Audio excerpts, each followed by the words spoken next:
नमस्कार दोस्तों, जय श्री राम, जय हनुमान। दोस्तों, कर्ज से मुक्ति पाने के लिए मंगलवार के दिन इस हनुमान मंत्र का जाप जरूर करें। मंगलवार के दिन इस मंत्र का जाप करने से आपको कर्ज से मुक्ति मिल सकती है। ओम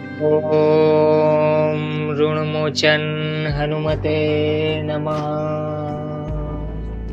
ओम नमो हनुमते आवेशाय आवेशाय स्वाहा। ओम ऋणमोचन हनुमते नमः।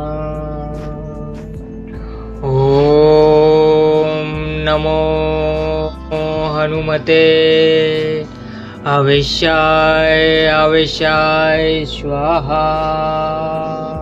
ओम ऋणमोचन हनुमते नमः। ओम नमो हनुमते आवेशाय आवेशाय स्वाहा। ओम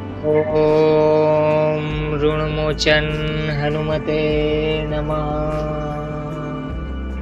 ओम नमो हनुमते आवेशाय आवेशाय स्वाहा। ओम ऋणमोचन हनुमते नमः। ओम नमो हनुमते आवेशाय आवेशाय स्वाहा।